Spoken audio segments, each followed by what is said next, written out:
Hey, what's up, bike golfers? We're back. We got another couple of questions about the driver and how to help hit a draw with your driver or hit it straighter with your driver. Okay, I think it's important to understand that a driver, it's very difficult to hit the ball straight, period. But if you want to try and hit the ball straight with your driver, you're better off trying to mimic the motions that create a draw and then just reduce the amount that you do them if you're trying to hit it straight, okay? So we talked earlier about like where your weight needs to be and how important the role of your lower body is in creating a swing that comes from in to out, which is, this is in, and that's out. That's commonly associated with hitting a draw.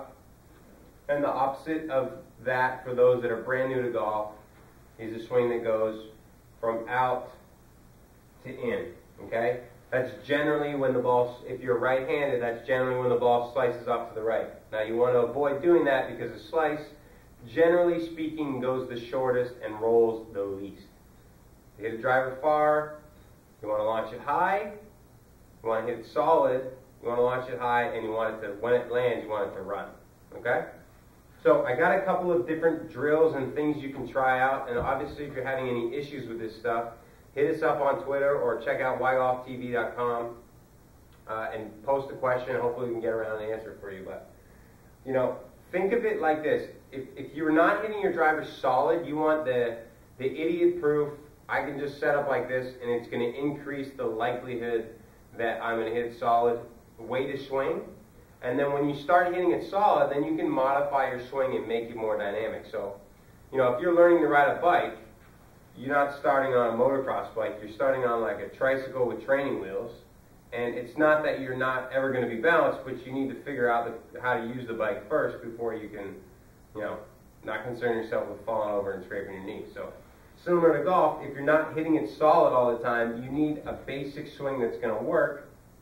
And then when you're hitting it solid, then you can make it more dynamic. So, if you're not hitting it solid at all with your driver and you just want to focus on consistency, okay, if you're trying to get through like a corporate golf tournament and you just want to hit the ball and contribute, I would suggest practicing this drill and even playing doing this drill because it just makes it easier for you to hit the ball. So, similar to irons, there's so much goodness that can be learned from doing this.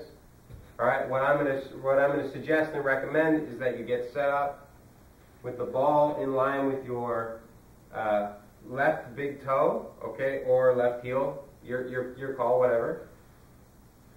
And take your back foot and position it like this, where you take actually the toe of the foot and you just kind of like put some pressure on the instep of your foot, but you actually lift the heel off the ground, all right? And what that's going to do is now your brain knows that it doesn't have access to your back foot for support. So when you're swinging, you can't really lean back and cut across the ball. You only really have one choice, which is to move forward. And if you move forward, you're probably going to swing more in to out, okay? Which is good. So here's what the drill looks like. Give it a try. Maybe play a couple rounds with it or hit some golf balls at the range like this. And then if you have any questions about why you're doing it, or am I doing it correctly, you know, send us a video or send us an email and we'll get back to you about it. But what I would suggest is take your front hip and just bump it forward, okay? And then the majority of your weight will be in the quad of your left, or your front leg. For me, it's my left leg. That's going to make me balance. You might even feel some muscles in your glutes fire, okay? And then you got equal amount of pressure in both feet, but it's just you don't have full access to your right foot. And then just make some swings. And at first, just see if you can make a swing and not fall over, right? And then when you're comfortable knowing that you're going to be balanced doing this, just start trying to hit golf balls like this. Okay? And what I would recommend you do is hit, like, let's say a series of 5 or 10 golf balls this way, and then compare that with the way that you have been hitting golf balls, okay, and the footwork that you have been using, and see if you can prove to yourself that it works. Because what I ultimately want for you guys is for you to believe in it. And if you believe in it, you'll swing this way more often and you'll see better results. So good luck.